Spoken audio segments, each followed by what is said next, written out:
The turkey sat golden and perfect at the center of the table, surrounded by my mother's best china and the flickering glow of candles she only brought out once a year. 14 family members filled the dining room of my childhood home in suburban Virginia, their laughter and chatter creating a warmth I had never quite been allowed to feel. I sat where I always sat, at the far end of the table, close enough to the kitchen door that I could smell the pumpkin pie cooling on the counter. The chair beside me remained empty, as it did every year. No one ever chose to sit next to me. My father rose from his seat at the head of the table, champagne glass raised high, and the room fell into an expectant silence. Richard Thornton commanded attention the way he always had, with the practiced ease of a man who believed the world existed to listen to him speak. "I want to propose a toast," he announced, his voice carrying that theatrical warmth he saved for audiences. "To family, to tradition, and most importantly, to my son Kyle, the financial genius who keeps this family afloat." I watched my brother straighten in his chair, a modest smile spreading across his face, as if he hadn't heard this exact toast for 15 consecutive Thanksgivings. "Where would we be without him?" my father continued, gesturing broadly with his glass. "His accounting firm has been our rock, and let's not forget, Kyle stepped up when we needed him most. When things got tight with the house, he came through for us. That's what real success looks like. That's what a real career provides." My fingers tightened around the cloth napkin in my lap. 6 months ago, I had transferred $287,000 to pay off the mortgage on this very house. I had set up an account to cover property taxes for the next 10 years. I had done it anonymously, through Navy legal assistance, because I knew my father would never accept help from me. Kyle had contributed nothing, not a single dollar. But here was my father, raising his glass to a lie he had convinced himself was true. The family clinked glasses around me. I did not lift mine. My father's eyes swept the table as he drank, pausing on my mother, on Kyle, on Vanessa and her practiced smile. His gaze passed over me like I was part of the furniture, another fixture of the room unworthy of acknowledgement. "So proud of you, son," he said, settling back into his chair with the satisfaction of a man who had just delivered a sermon. My mother caught my eye for the briefest moment, then looked away. She knew. I could see it in the slight tension around her mouth, the way she busied herself with passing the cranberry sauce. Marlene Thornton knew exactly who had saved this house, but she would take that knowledge to her grave before contradicting her husband at his own table. "Speaking of careers," Aunt Patricia's voice cut through the settling murmur of conversation. She leaned forward, fixing me with the look she had perfected over decades of family gatherings. "Rebecca, when are you going to settle down and do something real with your life? This little military thing has gone on long enough, don't you think?" Vanessa smirked and whispered something to Kyle. I could not hear the words, but I saw his shoulders shake with quiet laughter. I set my napkin on the table and pushed back my chair. "Excuse me for a moment." No one asked if I was all right. No one even paused their conversations as I walked toward the bathroom. I was invisible, just as I had always been, the ghost daughter who showed up once a year to occupy an empty seat. The bathroom door clicked shut behind me, and I stood before the mirror, hands braced on the sink. The woman staring back at me had led sailors through combat operations. She had made decisions that saved 47 lives during a typhoon in the Pacific. She commanded respect from admirals and earned the Navy and Marine Corps Medal for heroism. On the USS Ronald Reagan, when I walked through the corridors, people stood at attention. Here I was nothing. I drew in a slow breath, the kind that had steadied me through missile alerts and humanitarian crises, and met my own eyes in the glass. "You command 300 sailors," I whispered to my reflection. "You faced combat, you can face dinner." But even as I said the words, something stirred beneath my carefully constructed composure. 15 years of toasts that never included my name. 15 years of sitting at the end of the table. 15 years of silence. Silence can be a uniform too, I thought, and mine was about to speak louder than his toasts ever did. I did not know it yet, not fully, but something was shifting inside me. The foundation of my patience, built over decades of swallowing my pride for the sake of family peace, had begun to crack. Standing in that bathroom, staring at my reflection, I could trace the pattern of my invisibility all the way back to childhood. The signs had always been there, written in moments my father chose to miss and words my mother never spoke in my defense. I was 12 years old when I won the county science fair. My project on ocean currents and marine navigation had impressed the judges enough to earn first place, and I remember standing on that stage, clutching my blue ribbon, scanning the audience for my parents' faces. They were not there. My mother arrived 20 minutes after the ceremony ended, apologizing breathlessly as she found me sitting alone on the gymnasium bleachers. "Your father had to take Kyle to his baseball game," she explained, as if this made perfect sense. "You know how important it is for him to support Kyle's athletics." Kyle had sat on the bench for the entire game. He never even played. But my father had been there, cheering for a son who warmed the pine while I accepted an award to an audience of strangers. That was the first time I understood that my achievements would always be secondary. Kyle's potential mattered more than my reality. The pattern continued through high school, where I excelled academically while Kyle coasted on charm and our father's connections. I joined the junior ROTC program, discovering in the discipline and structure something that felt like home. For the first time, I belonged somewhere. My instructors saw my potential. They encouraged me to consider a military career. When I announced at 18 that I was joining the Navy, instead of attending the state college my father had already mentally enrolled me in, he looked at me as though I had slapped him across the face. "That's not a career," he said, his voice cold with disappointment. "That's running away from real life. The military is for people who can't make it in the real world." I looked to my mother, hoping for some word of support, some acknowledgement that my choice was valid. She studied her hands folded in her lap and said nothing. I left for boot camp 3 months later. My father did not drive me to the bus station. Kyle was moving into his first apartment that weekend, and apparently assembling IKEA furniture took precedence over saying goodbye to a daughter who was leaving to serve her country. 4 years later, I stood in my dress whites at my commissioning ceremony, becoming an ensign in the United States Navy. It was one of the proudest moments of my life. Around me, newly commissioned officers embraced their families, posed for photographs, accepted flowers and congratulations. I watched them with an ache in my chest that I had learned to swallow. My father was not there. My mother had called the night before, her voice apologetic and tired. Kyle needed help moving again, this time to a nicer apartment, and my father simply could not miss it. "You understand, don't you, sweetheart?" she had asked.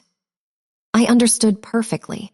I understood that my brother's furniture would always matter more than my future. I understood that no amount of achievement would ever shift my father's gaze in my direction. I commissioned alone, shook hands with officers who would become mentors, and returned to my base housing that night to eat leftover pizza in silence. I did not cry. I had trained myself out of tears by then.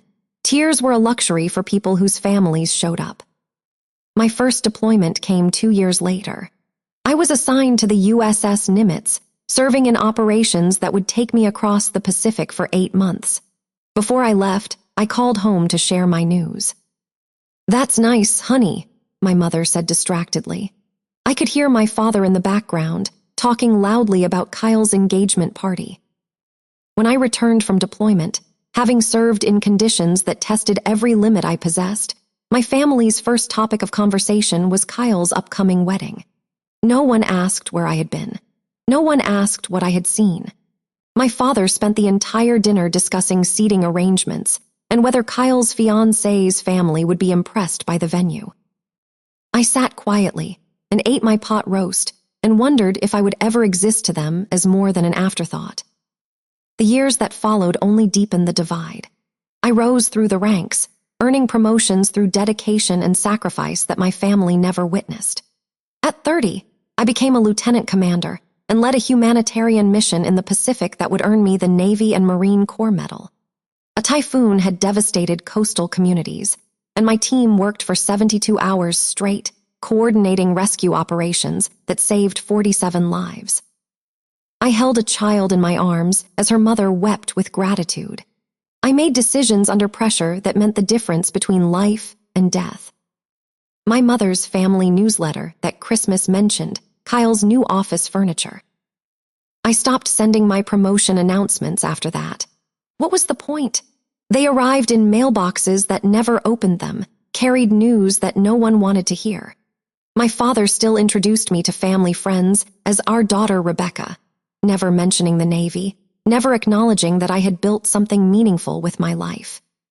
The photos in my parents' house told the story more clearly than words ever could. 23 photographs of Kyle lined the walls and mantels, chronicling every moment of his life from kindergarten graduation to his wedding day. 3 photographs of me existed in that house, none of them showing me in uniform. It was as if my military career was something shameful, something to be hidden from visitors who might ask uncomfortable questions. Christmas gifts reflected the same disparity. Kyle received thoughtful presents chosen with care, things he had mentioned wanting throughout the year. I received generic gift cards and candles that smelled like artificial vanilla. The message was clear. Kyle was worth knowing. I was an obligation to be fulfilled with minimal effort. At my father's retirement party from his failing business, he gave a speech thanking everyone who had supported him over the years. He thanked my mother for her patience. He thanked Kyle for his business advice. He thanked neighbors and friends and former colleagues. He did not mention me. 3 years ago, I discovered that my parents' house was in foreclosure. My father's business had failed more dramatically than anyone admitted, and his pride had prevented him from asking for help. Kyle, despite his supposedly thriving accounting firm, claimed he could not spare the money. I could have let them lose the house. Part of me, the wounded child who still lived somewhere beneath my commander's uniform, wanted to let them experience consequences for once. But I thought of my mother cooking Thanksgiving dinners in that kitchen for 40 years. I thought of the bedroom where I had dreamed of the ocean as a little girl, where I had first imagined a life beyond the small expectations my father had for me. I paid off the mortgage in full, $287,000, transferred through Navy legal assistance to ensure anonymity. I set up an account to cover property taxes for the next decade. I saved the house that held no photographs of my achievements, the house where I had learned to be invisible. I did it because I loved them, even though they had never figured out how to love me back.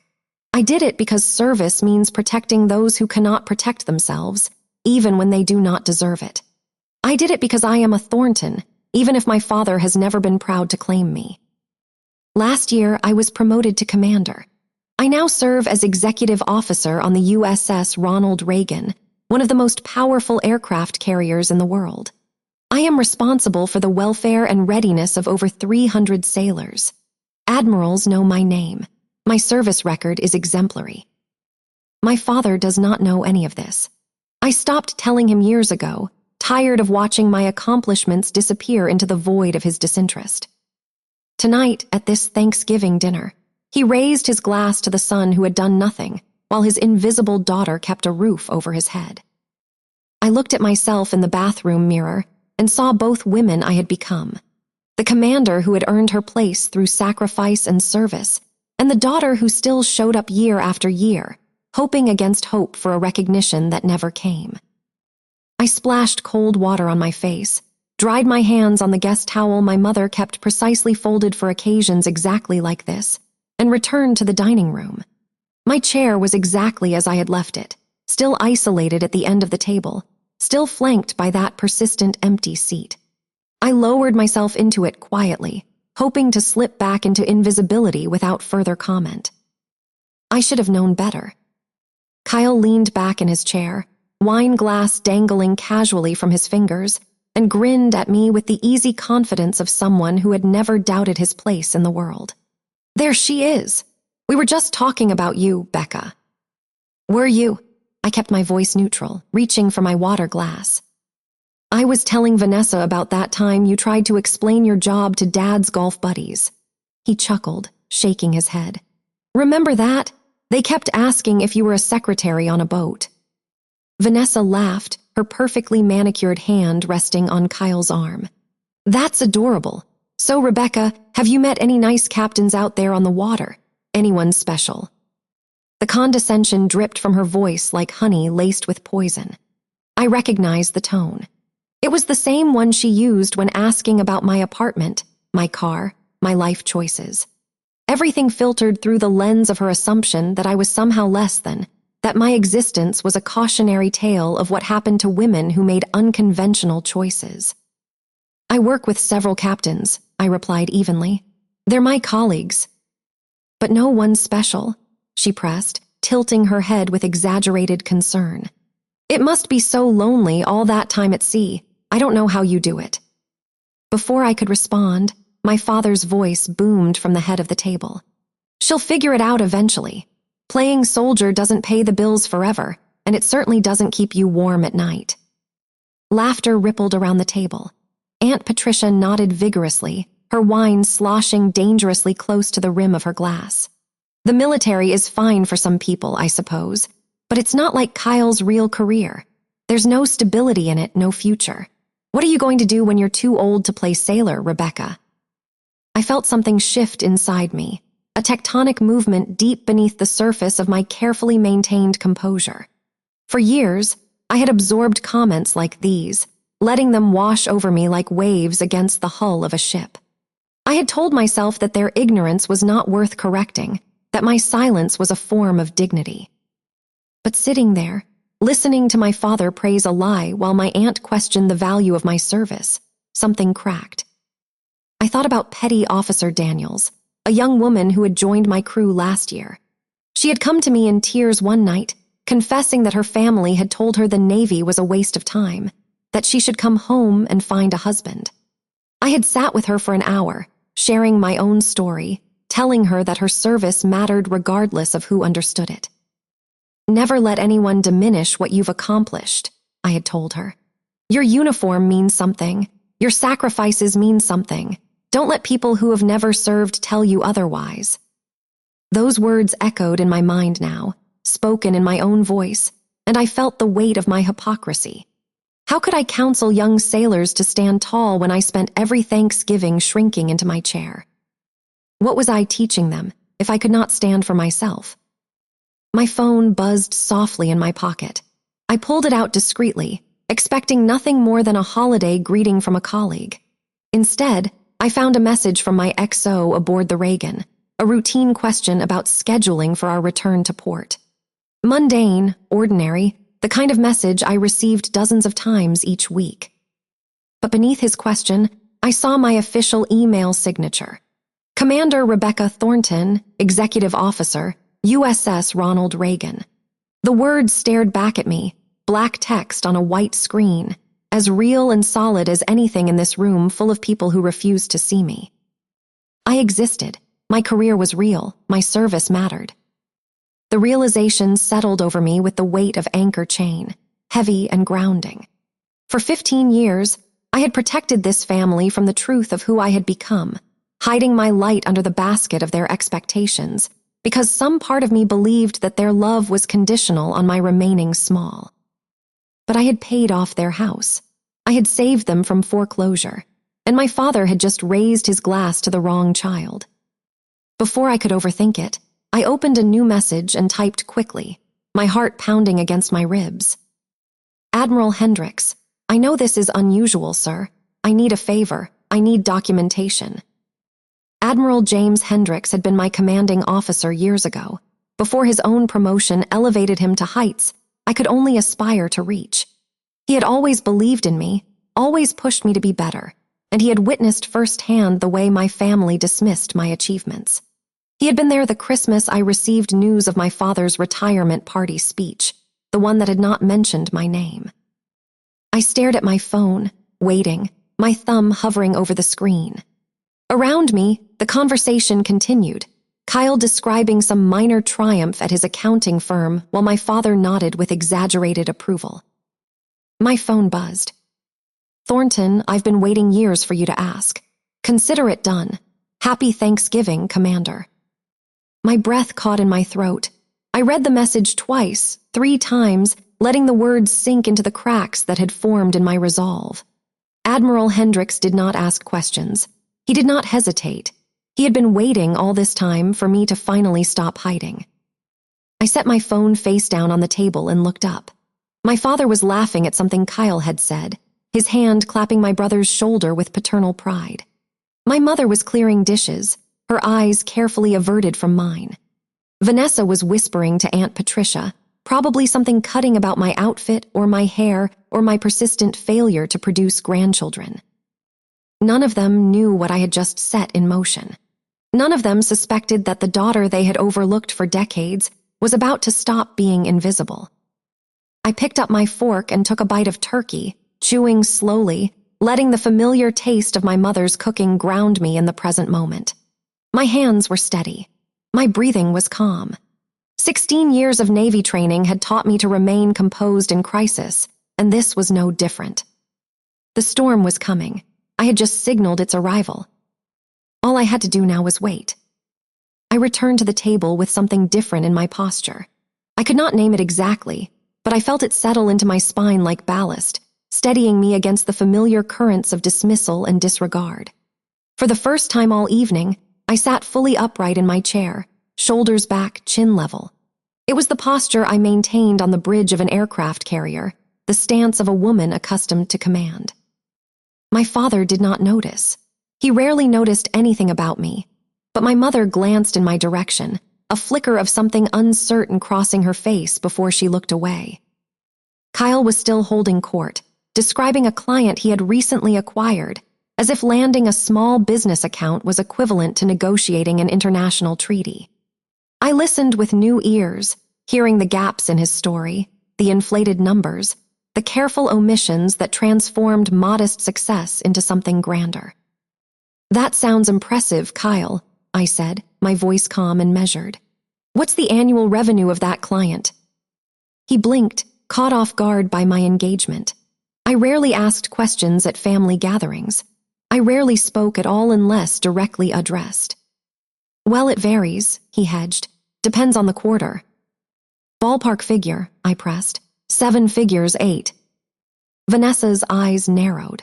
She recognized something shifting in the room, even if she could not identify its source. Kyle laughed nervously. "You wouldn't understand the accounting world, Becca. It's complicated." "Try me." I held his gaze steadily. "I manage a budget larger than most corporations. I think I can follow along." Silence rippled around the table. My father set down his fork, studying me with an expression I had never seen before. Confusion, perhaps, or the first stirrings of unease. "Since when do you manage budgets?" Aunt Patricia asked skeptically. "I thought you were on a boat." "A ship," I corrected automatically. "And executive officers handle operational budgets, personnel logistics, supply chains. It's quite involved." "Executive officer," my mother's voice was soft, questioning. "Is that a new position?" I met her eyes, and for a moment I saw a crack in the careful facade she had maintained for decades. She knew more than she admitted. She had received my promotion announcements, every single one. She had simply chosen never to mention them. "I've held the position for over a year, Mom. I sent you the announcement." Her cheeks flushed pink. She busied herself adjusting napkins that did not need adjusting. My phone buzzed again. I checked it calmly, reading the update from Admiral Hendricks. "ETA 30 minutes. Captain Webb is leading. Consider this your overdue recognition, Commander." 30 minutes. I could survive 30 minutes. "Who keeps texting you?" Vanessa asked, her tone edged with irritation. "Isn't it rude to be on your phone at dinner?" "Work," I replied simply. "Some things can't wait." "On Thanksgiving," she rolled her eyes. "That's exactly why I could never do what you do. No boundaries, no work-life balance. Kyle always makes sure we have quality family time." I almost laughed. Kyle's quality family time consisted of ignoring his children while scrolling through his phone and making sure everyone saw how expensive his watch was. But I held my tongue, conserving my energy for what lay ahead. The conversation drifted to safer topics. Aunt Patricia complained about her neighbor's landscaping choices.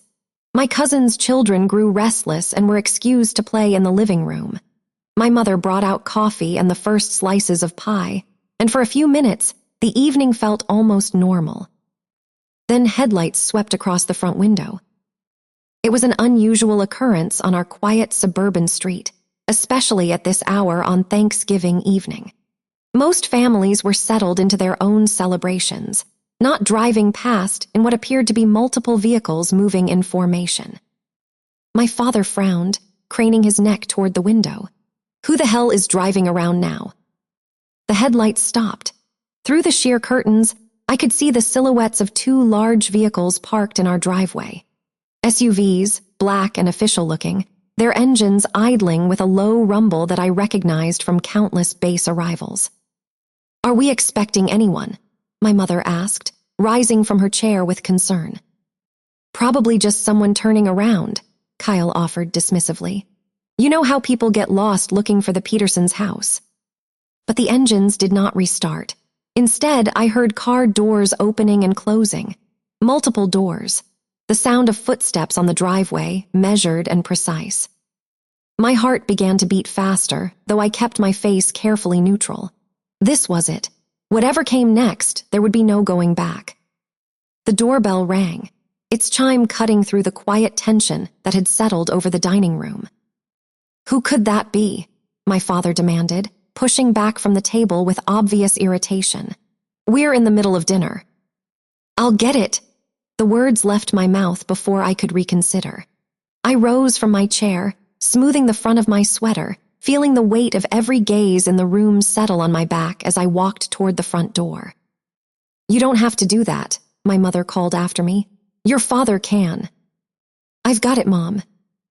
I reached the front door and paused, my hand resting on the knob.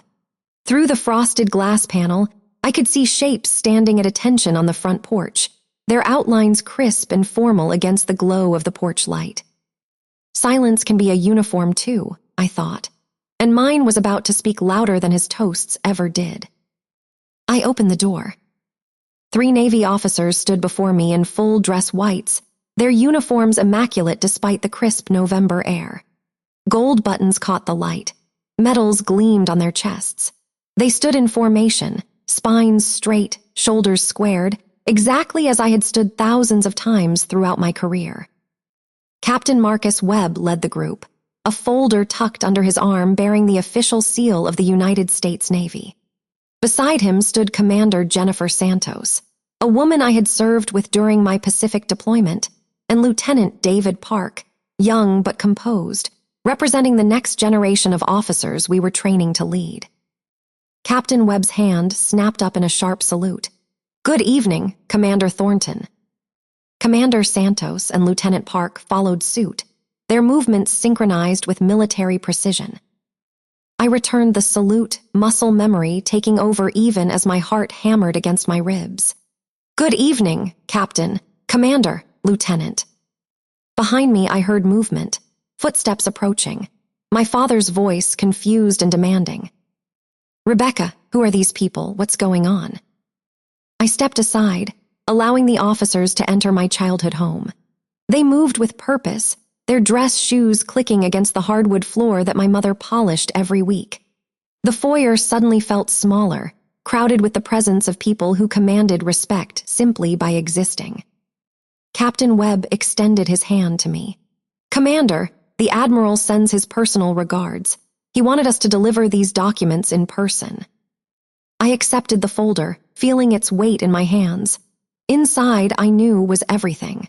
The mortgage documents, the payment records, the official verification that Commander Rebecca Thornton, executive officer of the USS Ronald Reagan, had saved this house from foreclosure. My family had gathered in the entrance to the dining room, a cluster of confused faces and half-formed questions. My father pushed to the front, his expression cycling through confusion, annoyance, and the first flickers of something he could not yet name. "Would someone please explain what is happening in my house?" Captain Webb turned to face him, and I watched my father take an involuntary step backward.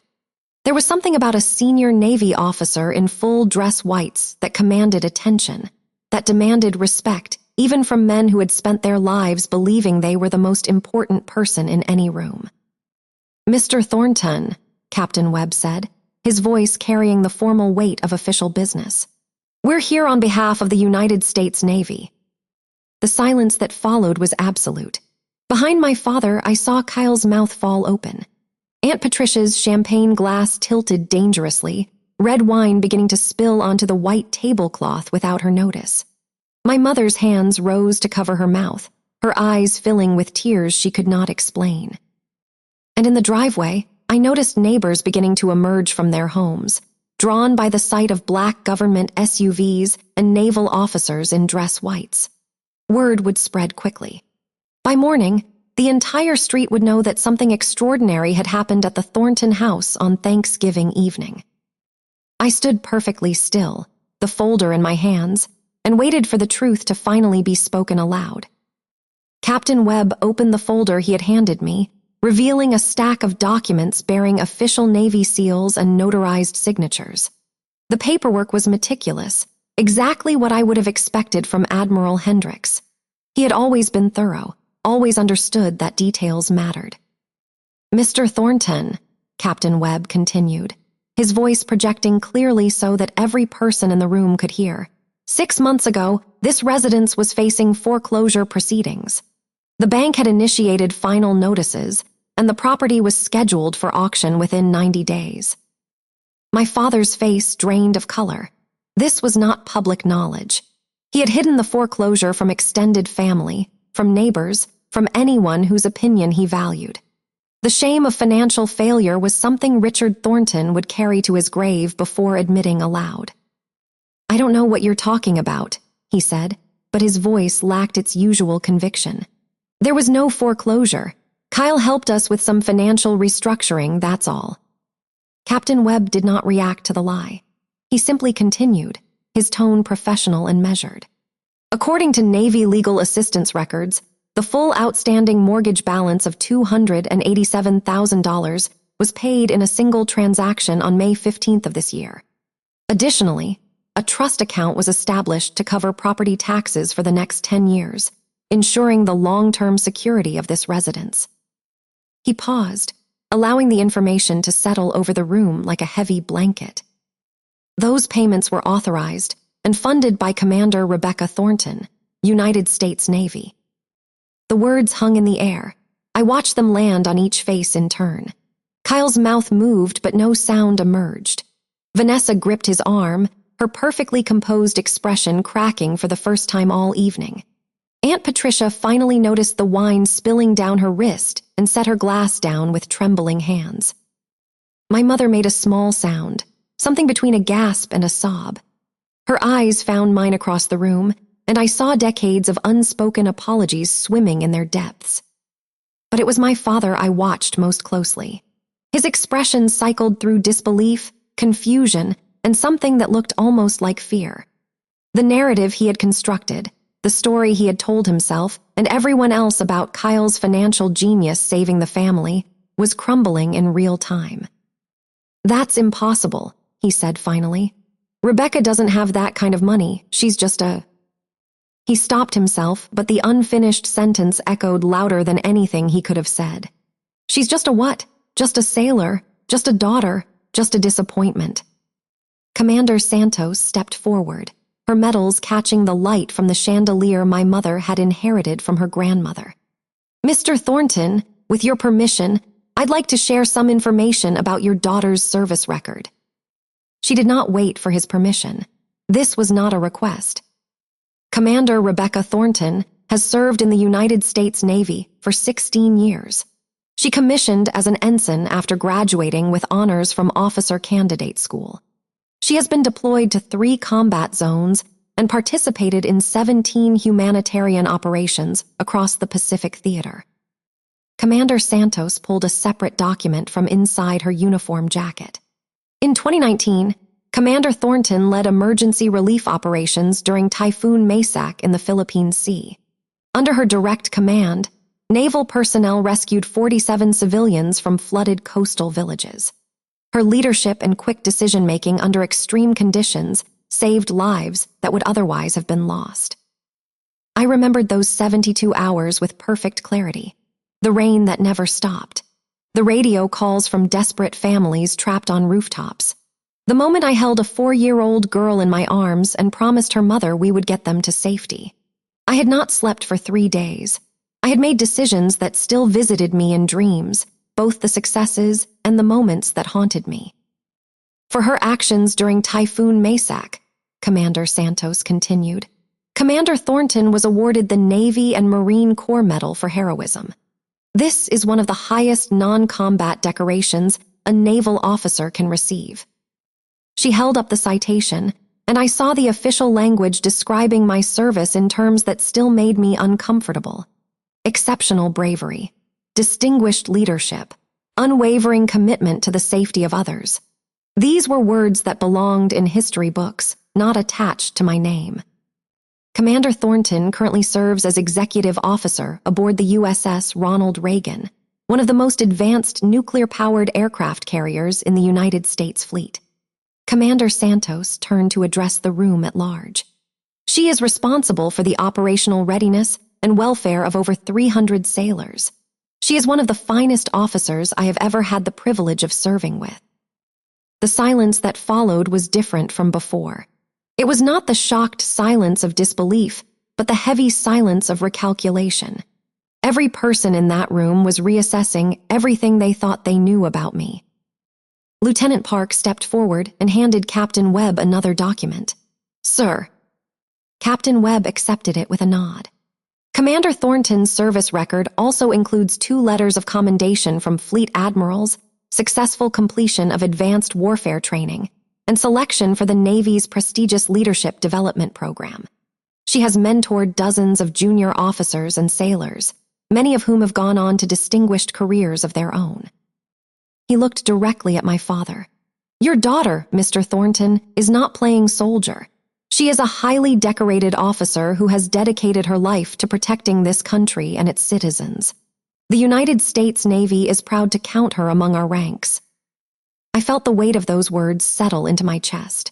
For 16 years, I had served without recognition from my family. For 16 years, I had told myself that their approval did not matter, that the satisfaction of duty was enough. But hearing Captain Webb speak those words in my father's living room, in front of the people who had dismissed me my entire life, something shifted inside me. It mattered. Recognition mattered. Not because I needed validation to know my own worth, but because every person deserves to be seen by the people they love. My cousin's children had crept back into the room, drawn by the commotion. The oldest, a girl of about 8, tugged on her mother's sleeve and whispered loudly enough for everyone to hear. Mom, Aunt Becca is in the Navy, like a real Navy person. Her mother, my cousin Sarah, nodded slowly, her eyes wide. Yes, sweetheart, Aunt Becca is a real Navy person. That's so cool. The little girl looked at me with an expression of pure wonder. Do you have a ship? Do you wear a uniform? Can I see your medals? Despite everything, I felt a smile tug at the corners of my mouth. I do have a ship, one of the biggest in the world, and yes, I wear a uniform. Why didn't you ever tell us? The question, innocent and direct, cut through the room like a blade. Every adult present understood its implications. Why didn't you tell us? Why didn't we know? Why has this been a secret? Before I could answer, Uncle Harold pushed forward from the back of the group. He was my mother's brother, a quiet man who had always treated me with kindness, even when the rest of the family overlooked me. I always knew, sweetheart, he said, his voice thick with emotion. I always knew you were doing something important. You had that look about you, even as a little girl, the look of someone who was going to matter. He crossed the room and pulled me into a hug, the first genuine embrace I had received from a family member in years. I let myself lean into it for just a moment before straightening. Outside, more neighbors had gathered on the lawn, drawn by the Navy vehicles and the spectacle unfolding within. Someone was taking photographs. The sound of murmured conversations drifted through the still-open front door, speculation and amazement mixing in the cold November air. I walked to the coat closet near the entrance and retrieved my jacket, but it was not the civilian coat I had worn to dinner. Underneath, carefully folded and ready, was my dress uniform. I always kept one in my car, a habit born from years of unexpected circumstances requiring official presence. I shrugged off my sweater and pulled on the uniform jacket, fastening the buttons with practiced precision. The weight of my medals settled against my chest. The gold commander's insignia gleamed at my collar. When I turned to face my family, I was no longer Rebecca the Forgotten Daughter.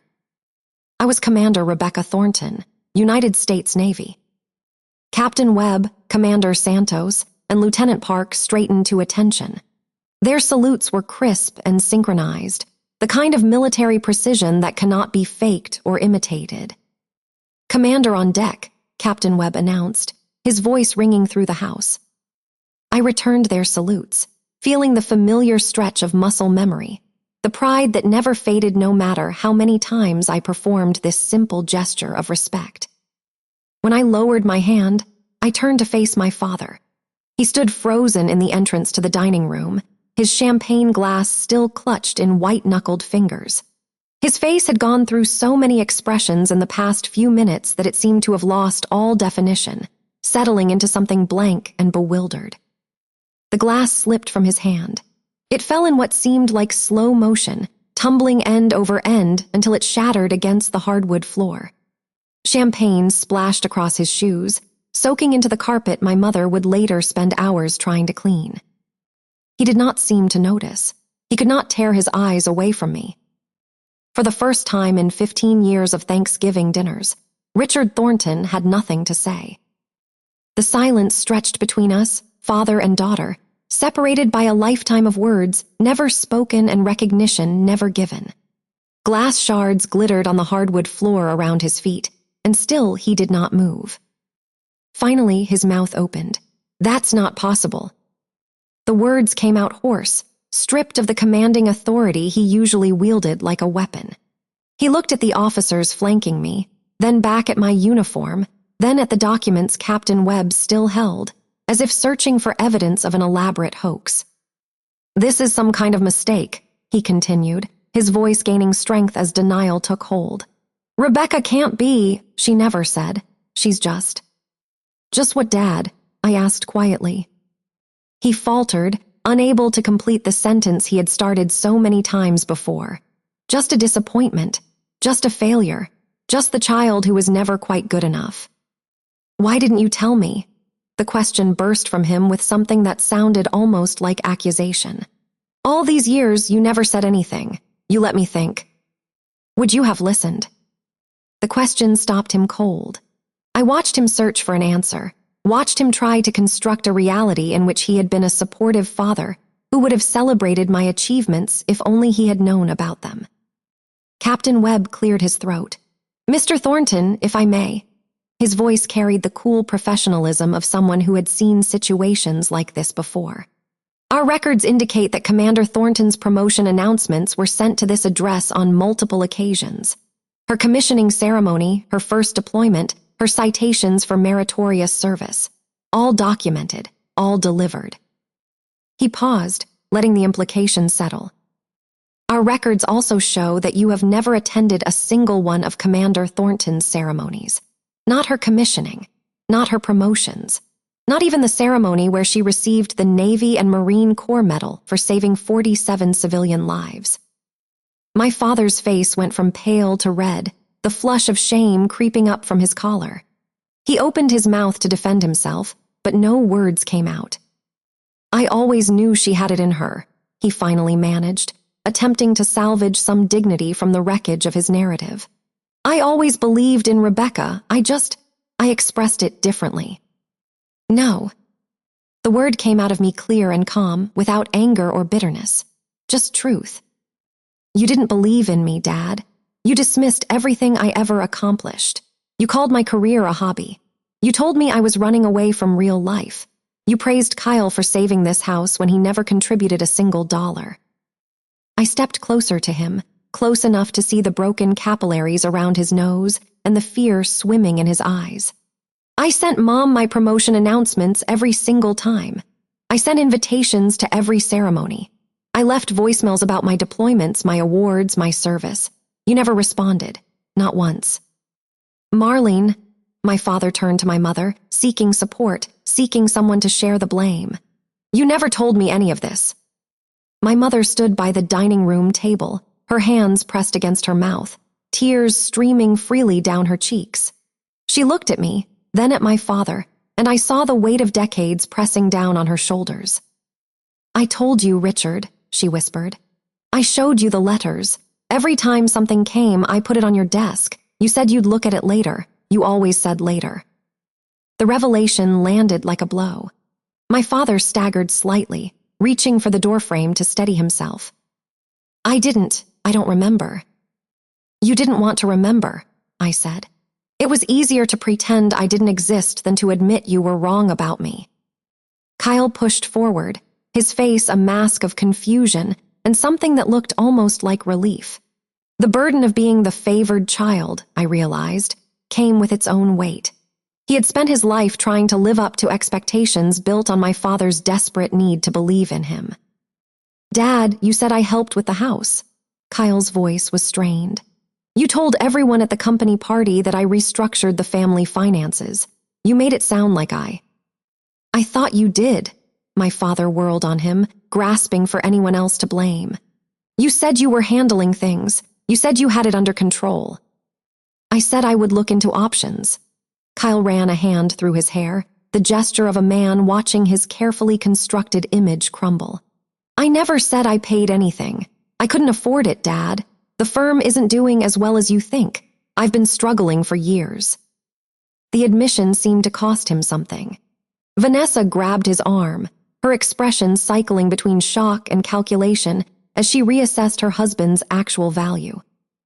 You paid all of it, Kyle asked, turning to me. The whole mortgage by yourself. Someone had to. 3 words. They contained everything and nothing. Someone had to save this family from the consequences of pride and delusion.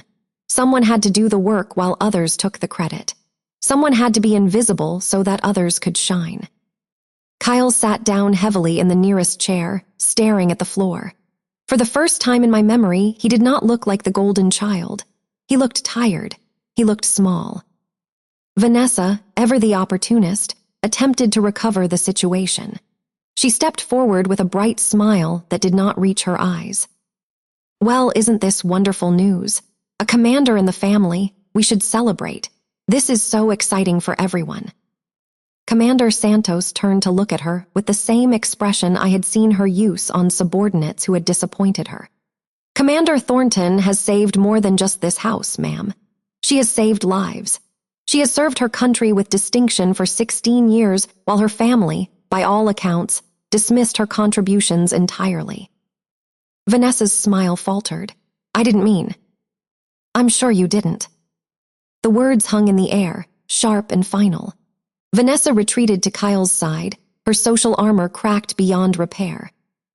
Aunt Patricia had been silent through the entire exchange, her wine-stained hand still trembling. Now she spoke up, her voice carrying the defensive tone of someone who knows they have been caught. I've always supported the troops, she said quickly. Everyone knows I'm patriotic. I have a flag in my front yard. I donate to veteran charities every Christmas.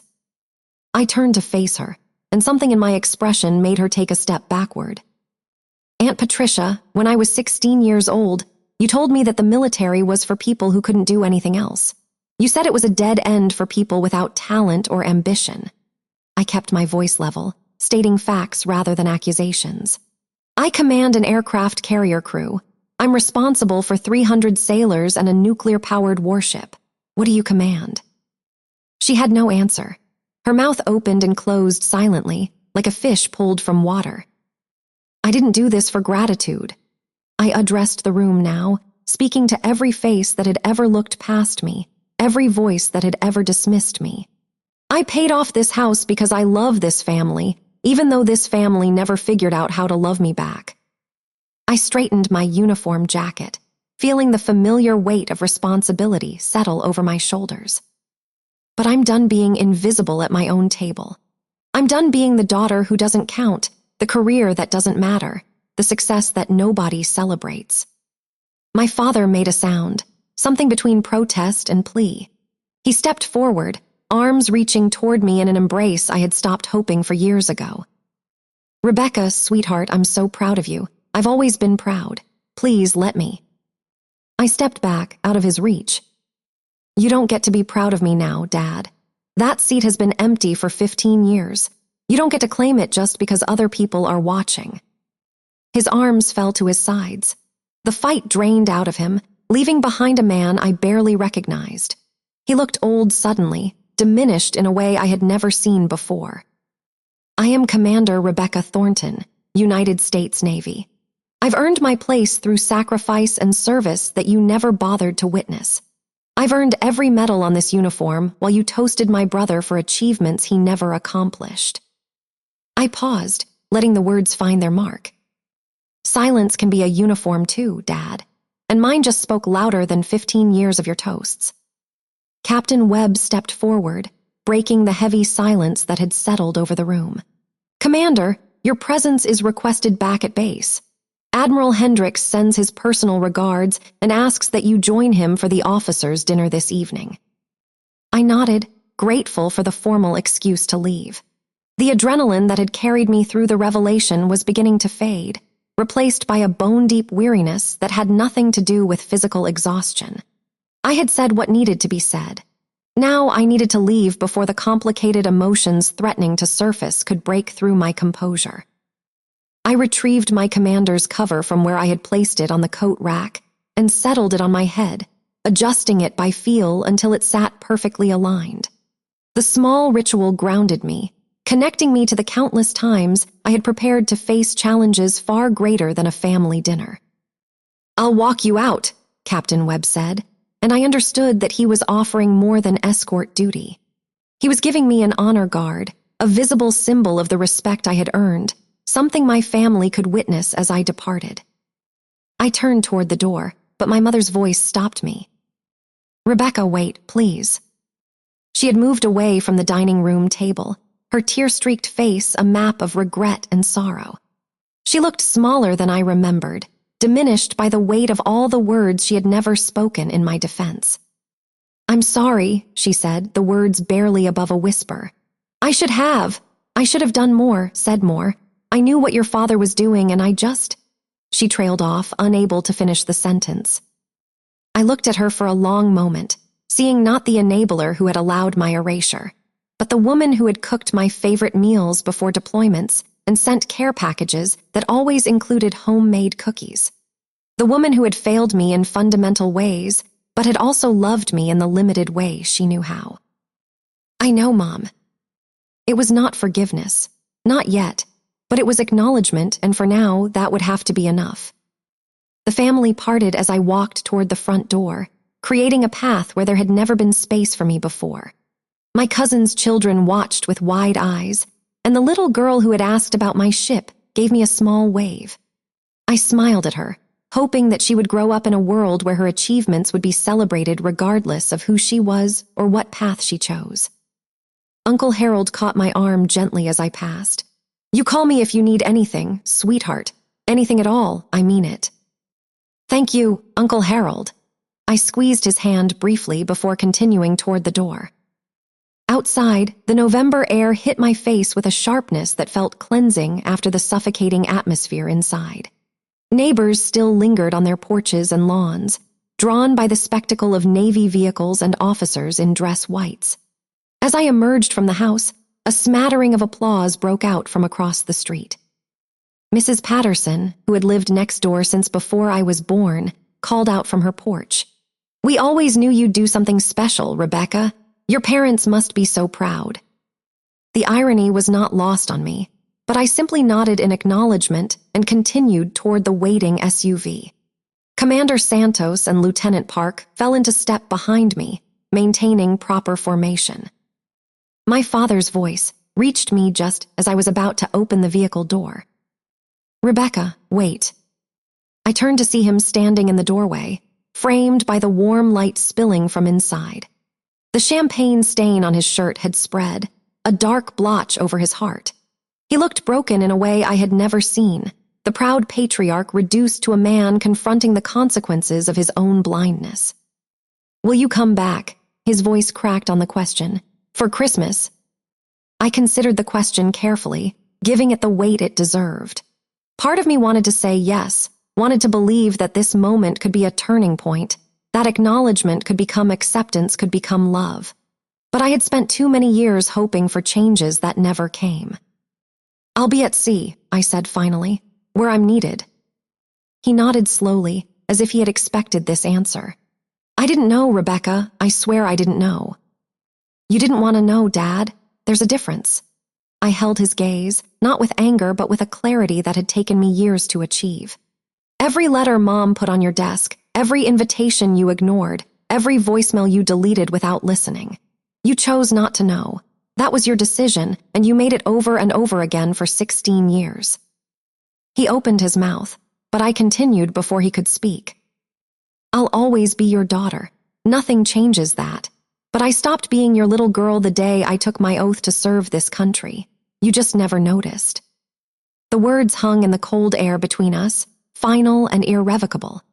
My father seemed to shrink further, aging years in the space of seconds. "I'm sorry," he said, and for the first time, I believed he meant it. Not because he understood what he had done, but because he was finally beginning to glimpse the magnitude of what he had lost. I did not respond. Some apologies come too late to undo the damage, and this was one of them. Instead, I opened the SUV door and paused with one foot on the running board. My mother had appeared on the porch behind my father, her arms wrapped around herself against the cold. She looked at me with an expression I could not fully read, something between grief and hope and the dawning recognition of opportunities lost. I offered her a small nod. It was not forgiveness, but it was acknowledgement that forgiveness might someday be possible. Not tonight, not tomorrow, but perhaps in time if she was willing to do the work of rebuilding what had been broken. She seemed to understand. Her hand rose in a small wave, trembling in the evening air. I climbed into the SUV, settling into the leather seat with a sigh that seemed to come from somewhere deeper than my lungs. Captain Webb took the driver's seat, while Commander Santos and Lieutenant Park entered the vehicle behind us. "You okay, Commander?" Captain Webb asked quietly as he started the engine. "I will be." It was the truth. The wound that had been reopened tonight would heal, as all wounds eventually did. I had survived worse than family disappointment. I had faced typhoons and combat operations and the weight of lives depending on my decisions. I would survive this too. As we pulled out of the driveway, I turned to look back at the house one final time. My father still stood in the doorway, his silhouette dark against the interior light. The champagne stain on his shirt was visible even from this distance, a mark of the moment everything had changed. The neighbors were returning to their own homes now, the show over, but I knew they would be talking about this night for years. The Thornton daughter who had turned out to be a Navy commander, the father who had toasted the wrong child, the truth that had finally been spoken after 15 years of silence. I faced forward as the SUV turned onto the main road, leaving behind the house where I had learned to be invisible and heading toward a base where I was known and respected and valued. The glass my father had raised to everyone but me had finally shattered, and for the first time in 15 years, the silence between us said everything that needed to be said. I thought about the young sailors I mentored, the ones who came to me with stories of families who did not understand their service, who dismissed their sacrifices, who made them feel small for choosing to serve something larger than themselves. Tomorrow, I would tell them about this night, not the details, but the lesson, that our worth is not determined by those who refuse to see us, that service and sacrifice have value regardless of who acknowledges them, that sometimes the most powerful thing we can do is stand in our truth and let it speak for itself. The lights of the naval base appeared in the distance, a constellation of purpose and belonging. Admiral Hendricks would be waiting with the other officers, ready to welcome me to a Thanksgiving dinner among people who understood what service meant. I straightened in my seat, adjusting my cover, feeling the familiar weight of my medals against my chest. Commander Rebecca Thornton was going home.